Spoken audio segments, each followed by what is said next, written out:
Corruption in Indonesia reaches far below the political elite. It's a systemic pathology built into the lowest levels, manifesting as daily petty corruption, like bribes and quiet gratuities. This chart tracks our institutional failure to curb it. The Corruption Perceptions Index, a global metric of public sector corruption, shows Indonesia stagnant at a score of 37 out of 100. Simultaneously, the Domestic Anti-Corruption Behavior Index, or ICE, recently dropped from 3.92 to 3.85. For decades, institutions have tried to solve this. Psychological framework assumes that people commit crimes after a calculated, premeditated decision-making process. The reality of entry-level petty corruption contradicts that assumption entirely. An employee taking a small bribe often isn't executing a long-term plan. They are reacting to an immediate situational opportunity. When our theoretical models misunderstand the basic psychology of the crime, real-world national interventions fail. To address petty corruption effectively, we must discard the premise of planned intention and examine how the human mind actually reacts in the moment. Studying this real-time reaction is difficult because of social desirability bias. This is a phenomenon where survey respondents give answers that align with social norms rather than revealing their actual true behavior. If you survey active bureaucrats, their professional survival instinct takes over. They will present themselves as highly moral individuals to protect their careers, heavily distorting the data. The methodological solution is to bypass active employees entirely and study pre-professionals, specifically final-year university students who are on the verge of entering the workforce. The university campus is a sociological incubator. It's where the psychological architecture of corruption forms, before bureaucratic socialization locks those habits into place. These students are in a phase of emerging adulthood, a specific developmental window between the ages of 18 and 25, where moral values are actively tested but not yet permanently consolidated. By targeting this demographic, researchers can measure the latent propensity for corruption accurately, catching it in its incubation phase before the workplace system forces it underground. This visual maps out dual process theory. It posits that human behavior is controlled by two parallel systems, a slow, deliberate, reflective system on the left and a fast, automatic, impulsive system on the right. The dual process Situational Corruption Propensity Model, or MDPPKS, is a new theoretical framework built specifically to map how petty corruption bypasses the reflective system entirely and hijacks the impulsive system. In this model, the propensity for corruption is mapped as a layered architecture. The first layer consists of three competing antecedents. The first antecedent is utilitarian calculation. This is the cognitive rational assessment where an individual weighs the potential financial reward against the risk of getting caught. It pushes the person toward the act.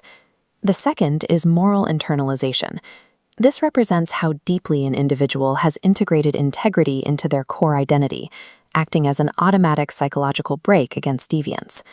The third is deliberative capacity, serving as a second inhibiting force. A person's baseline propensity for corruption is simply the ongoing dynamic tension between their utilitarian greed and these two moral and reflective brakes. This raises a critical question. How does the drive for a small bribe override those two strong moral brakes without the individual even realizing they've crossed an ethical line? This schematic illustrates the second layer of the architecture, the mechanism known as ethical fading. This is a subconscious psychological process where the moral dimensions of a decision literally fade from view. The brain strips away the negative ethical tags, neutralizing the moral weight, so that a corrupt act feels like a completely normal, pragmatic choice. When an individual engages in high utilitarian calculation, it directly fuels and accelerates this fading process, overwhelming the system with rationalizations. Conversely, strong moral internalization and sharp deliberative capacity actively fight back, suppressing the fade and keeping the ethical consequences visible. If ethical fading succeeds, petty corruption becomes invisible to the perpetrator. They feel no guilt because their conscious, reflective system was entirely bypassed. Once the ethical warning signs have faded, we have to look at the behavioral output. This third layer is the dependent variable, situational corrupt willingness. This is a strict departure from older theories. This willingness is explicitly not a pre-planned behavioral intention. It is a reactive, automatic openness to commit a corrupt act if the immediate situation presents a safe opportunity. But two individuals with the exact same level of ethical fading might still react differently in the real world. The difference is determined by the fourth layer, the contextual condition, mapped here as the social cocoon. The social cocoon is a localized environment of group pressure that normalizes bad behavior. It does not rewrite a person's core morality. Rather, it acts as a powerful catalyst, amplifying the ethical fade and converting it directly into action. Together, this creates a statistical structure called moderated mediation, a framework where a mechanism links an antecedent to an outcome, and a contextual factor dials the strength of that link up or down. Proving the existence of a subconscious, reactive mechanism requires moving beyond standard survey methods. Researchers use covariance-based structural equation modeling, or CBSEM. This is a robust statistical technique capable of testing all four layers of the architecture simultaneously to see if the real-world data matches the theoretical design. To gather that data accurately in Indonesia, 6 entirely new, culturally contextualized psychometric scales had to be developed. The most critical tool among them relies on experimental vignette methodology. This technique uses hypothetical, text-based scenarios to extract data. Instead of asking a student directly if they would take a bribe, which triggers their defensive bias, the survey presents a highly specific scenario of academic fraud and asks how they might react under those precise conditional circumstances. By measuring these reactive responses to conditional scenarios, the methodology successfully traps the impulsive system's willingness before the conscious mind can hide it. The MDPPKS stands as the first verified middle-range theory for corruption psychology in Indonesia.